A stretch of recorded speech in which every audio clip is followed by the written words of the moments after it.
안녕하십니까, 김동입니다. 오늘은 산재사고로 다치신 분들 중에 추락사고로 다치신 분들이 주목할 만한 내용입니다. 진단명이 요골골절이나 종골골절인 경우에 산재 후유장애 진단을 받을 수 있을 만한 경우에 해당이 되는데요. 산재 종결 이후에는 근로자 재해보장보험을 청구하실 수가 있습니다.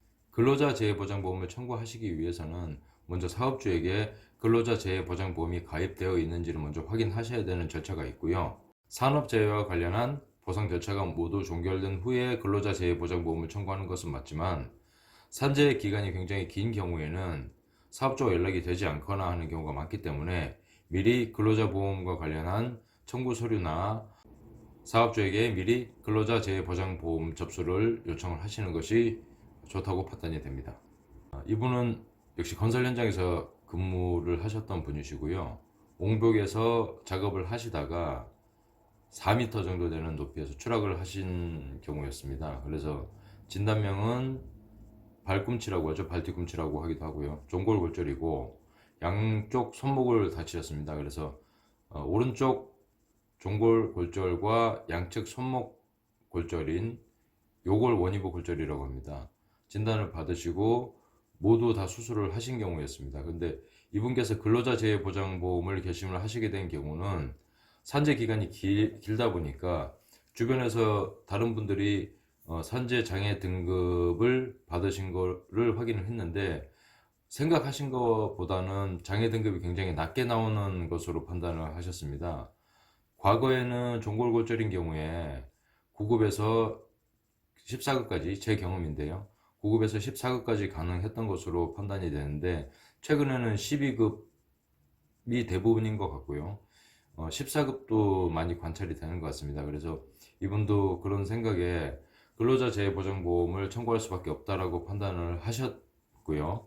또 사업주에게 미리 근로자 재해보장보험과 관련한 근제보험이라고 하는데요, 근제보험 증권과 기타 서류들을 미리 좀 준비를 하신 경우였습니다.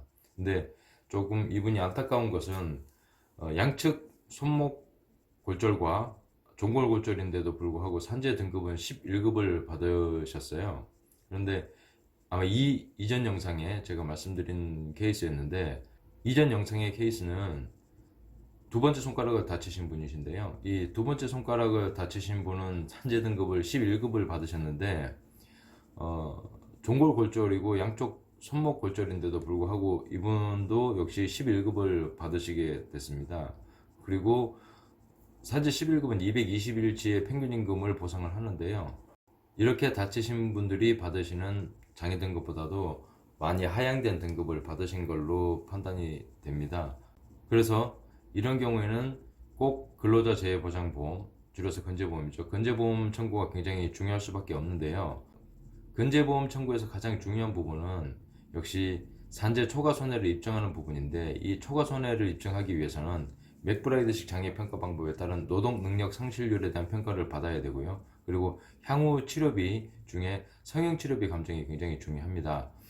이렇게 해서 이분은 저와 대학병원에 같이 가시게 되었고, 맥브라이드식 장애 평가 방법에 따른 장애율은 32% 정도를 받으셨어요. 그리고 성형 치료비는 1,100만 원 정도의 추정서를 발급을 받게 되었습니다. 그래서 산재와 관련해서 중상이신데도 불구하고 장애 등급 보상이 충분하지 않다고 판단이 되신다면 꼭 근로자 재해보장보험 청구를 고려를 해보셔야 되고요. 이분 같은 경우에는 장애율과 향후 치료비를 계산을 해서 1억 1천만 원 정도의 손해액을 계산을 해서 보험회사에 제출하게 되었습니다. 물론 이렇게 청구할 수 있는 보험금을 계산을 해서 청구한다고 해서 보험회사에서 그대로 지급하는 것은 아니고요. 계약이 유효한지, 또 사업주의 책임이 존재하는지, 근로자의 과실은 없는지, 그리고 건설업의 특성상 원청과 하청 중에 주로 근로자 재해보장보험은 하청에서 많이 가입을 하고 있는데요. 그 도급관계가 정확한 것인지, 또 보험 기간 안에 발생한 사고인지 등등 여러 가지 조사를 하는 기간이 많이 소요가 됩니다. 그래서 그 기간 이후에 보상을 받으시게 됐고요. 결국은 손가락으로 다치신 분과 이분의 장애 등급은 11급으로 갔지만 근로자 재해보장보험으로 인해서 추가적인 손해배상을 요구를 하셨고, 그리고 무척 좋아하셨던 것으로 기억을 하고 있습니다.